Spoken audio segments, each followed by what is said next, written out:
بسم اللہ الرحمن الرحیم۔ محترم سامعین، ناظرین و ویورز، السلام علیکم ورحمۃ اللہ وبرکاتہ۔ امید ہے کہ اللہ تعالیٰ کے فضل و کرم سے خیریت سے ہوں گے۔ اللہ تعالیٰ آپ کو، آپ کے اہل خانہ کو ہمیشہ اپنی حفظ و امان میں رکھے، آمین۔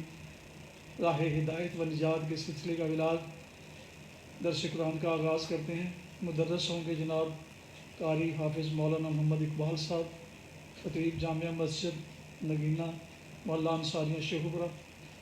یہ روزانہ سلسلے کا روحانی اور قرآنی ولاگ جو سراسر باعث خیر، باعث برکت اور باعث ثواب ہے، اور جس سے میں اپنے یوٹیوب چینل بشیر رشیدی سے آپ کی خدمت میں پیش کرتا ہوں۔ لہٰذا اگر آپ نے اسے ابھی تک سبسکرائب نہیں کیا تو ضرور سبسکرائب کر کے دوستوں سے شیئر کر کے بیل آئیکن کو پریس کیجیے گا، تاکہ آنے والے ایسے روحانی اور قرآنی نوٹیفیکیشنز آپ تک اور دوستوں تک باقاعدہ پہنچتے رہیں اور بروقت پہنچتے رہیں۔ شروع کرتے ہیں درس قرآن۔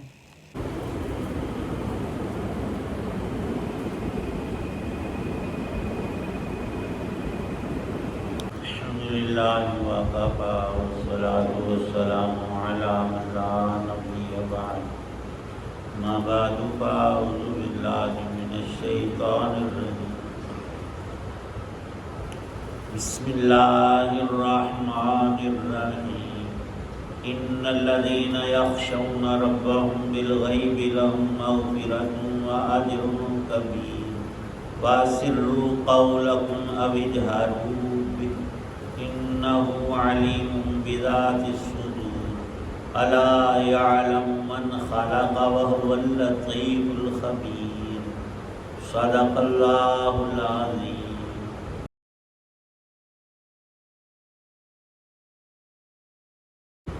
جو لوگ بن دیکھے اپنے رب سے ڈرتے ہیں ان کے لیے بے شک مغفرت اور بڑا اجر ہے، اور تم اپنی بات چھپا کر کرو یا زور سے کرو، سب اللہ کے علم میں ہے، کیونکہ وہ دلوں تک کی باتوں کا پورا علم رکھنے والا ہے۔ بھلا جس نے پیدا کیا وہی نہ جانے، جبکہ وہ بہت باریک بین، مکمل طور پر باخبر ہے۔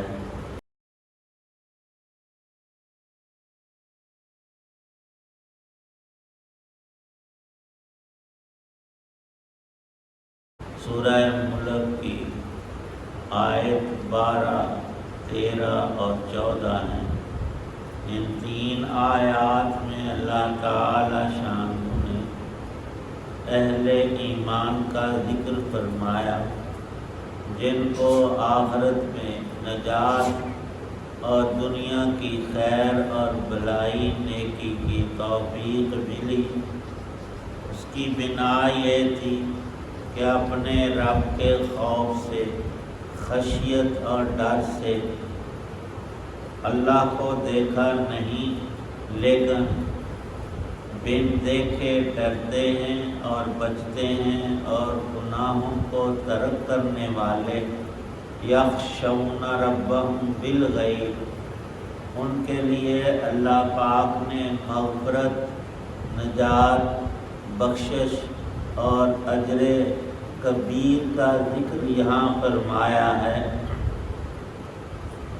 حضرت رسول کریم صلی اللہ تعالی علیہ وسلم نے ارشاد فرمایا، جب اللہ تعالی شانہ نے جنت کو پیدا کیا تو جبرائیل کو بھیجا کہ ذرا دیکھ کر آؤ۔ انہوں نے جنت کو اور اس کی نعمتوں کو اور حور و قصور کو دیکھا، مشاہدہ کیا۔ اللہ پاک نے ارشاد فرمایا ہے، جبرائیل یہ کیسا مقام ہے؟ وہ عرض کرنے لگے کہ باری تعالی شانہ، جو انسان بھی اس کی خبر سن لے تو وہ ضرور ضرور اس میں آنے کی کوشش کرے، بھرپور طور پر۔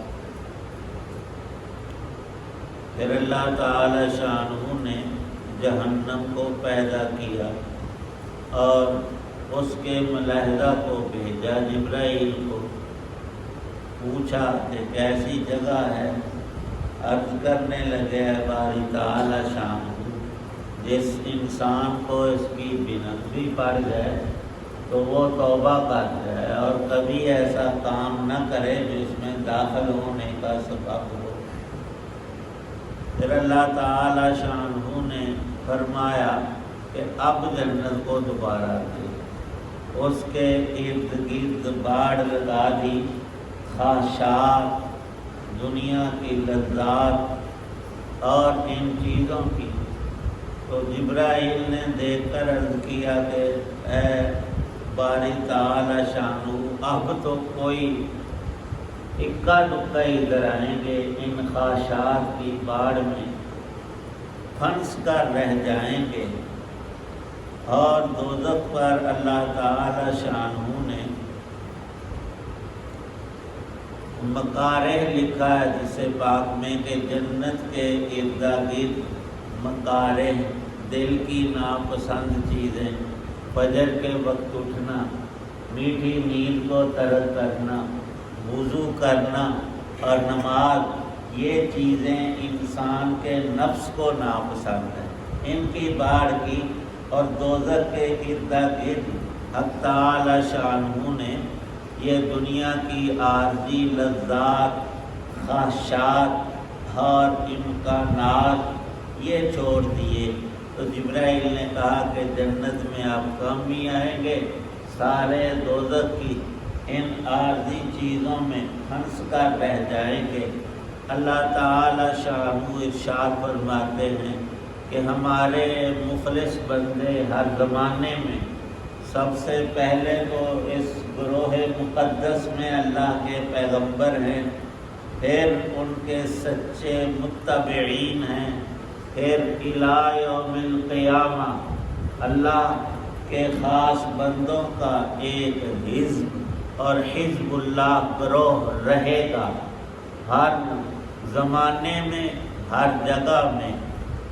اور تفصیلات میں لکھا ہے کہ انسان دنیا میں رہتے ہوئے جن واردات کی وجہ سے دین اور اللہ کے احکام پامال کرتا ہے، ان کو اگر بغور دیکھا جائے تو کل قیامت میں عذر بھی ہم انسان پیش کریں گے، لیکن ان کا جواب قدرت کی طرف سے بڑا محقق دیا جائے گا۔ ایک شخص کہے گا کہ یا اللہ پاک میں تو اس لیے نماز نہیں پڑھ سکا، نیکی کی طرف نہیں آ سکا کہ بے مال تھا، فقیر آدمی، مزدور تھا، صبح اٹھتے ہی دوڑ لیتا اور شام تک محنت کر کے بمشکل روٹی کا بندوبست کرتا تھا، اگر میرے پاس مال ہوتا تو میں تیری بڑی عبادت کیا کرتا۔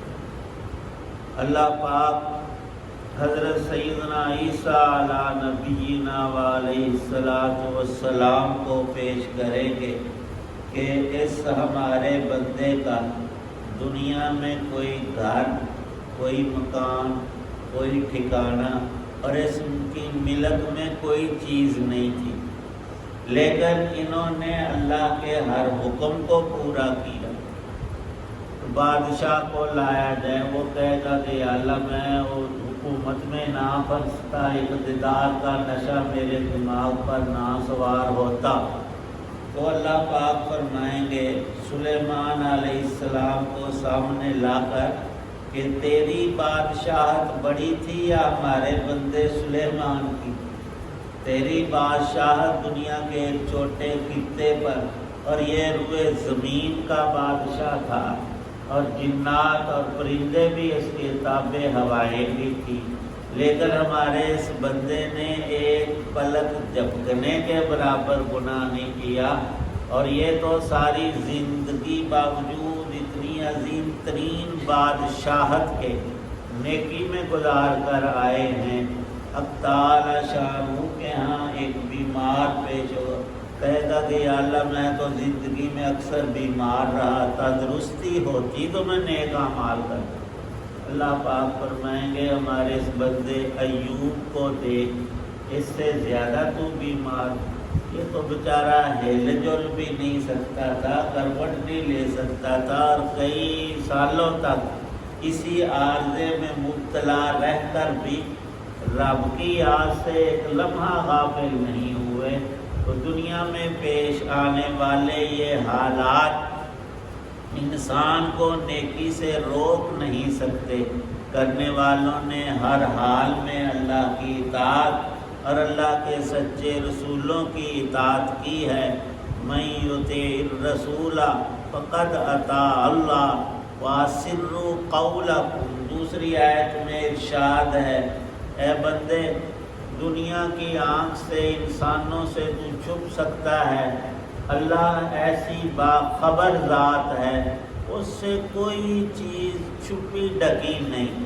انسان کے دل میں جو خیالات آتے ہیں کوئی دوسرا جانتا نہیں، کئی چہرے سے، ادا سے، حالات سے اندازہ کر کے تیر تکا لگا کر کہتے ہیں یا تیرے دل میں یہ بات ہے، اور یہ نہیں کہ اس نے دل کے اندر جھانک لیا، اس کے پاس کوئی آلہ ہے اور لگا کر دیکھا ہے کہ کیا ہے، نہیں، ایک اندازہ ہے، تیر تکا کبھی لگ گیا، دوسرا بڑا حیران ہوتا ہے کہ تمہیں کیسے پتہ ہے؟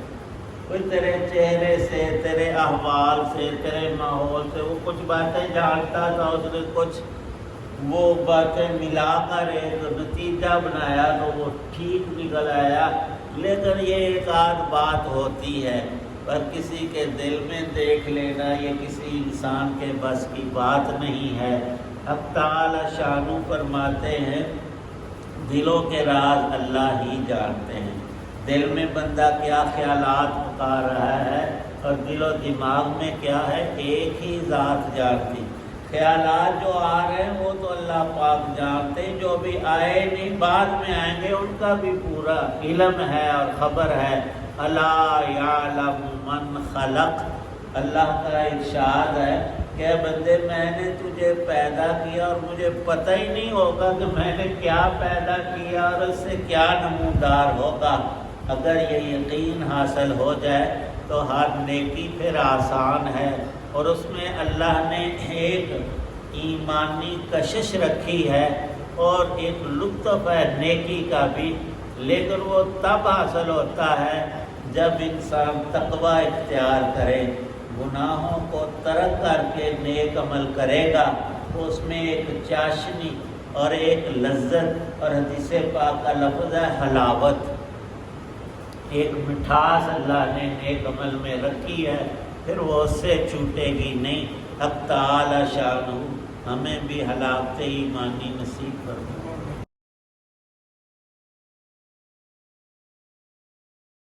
الحمدللہ رب العالمین والصلاة والسلام علی رسولہ النبی الکریم، اللہم صلی علی سیدنا محمد وآلہ بقدر حسنہ وجمالہ وکمالہ، اللہم اجرنا من النار وادخلنا الجنة مع الابرار، توفنا مسلما والحقنا بالصالحین، صلی اللہ تعالی علی خیر خلق محمد وعلی آلہ واصحابہ واہل بیتہ اجمعین۔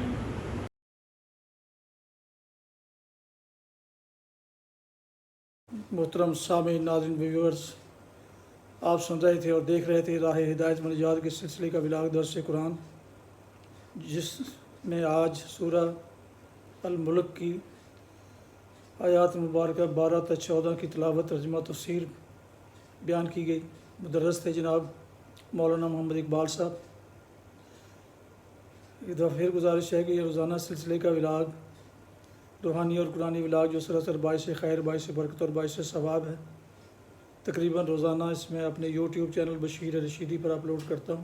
اگر آپ نے اسے ابھی تک سبسکرائب نہیں کیا تو ضرور سبسکرائب کر لیجئے گا، اور دوستوں سے شیئر کر کے بیل آئیکن کو ضرور پریس کر لیجئے گا تاکہ آنے والے ایسے روحانی اور قرآنی نوٹیفیکیشنز آپ تک اور دوستوں تک باقاعدہ اور بر وقت پہنچتے رہیں۔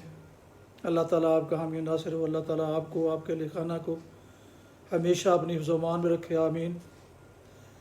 اپنی دعاؤں میں پاک وطن، والدین، آباء و اجداد، اعزاء اقارب، دوستوں کے علاوہ اس ناچیز کو بھی ان میں شامل فرمائیں تو انتہائی شکر گزار ہوں گا۔ آج کا ولاگ اس دعا پر ختم کرتا ہوں، کہ آپ اور آپ کے اہل خانہ اور بچے اور دوست و احباب جہاں رہیں خوش رہیں، آباد رہیں، شاد باد رہیں، آمین۔ السلام علیکم ورحمۃ اللہ وبرکاتہ۔ پاکستان زندہ باد۔ اللہ حافظ۔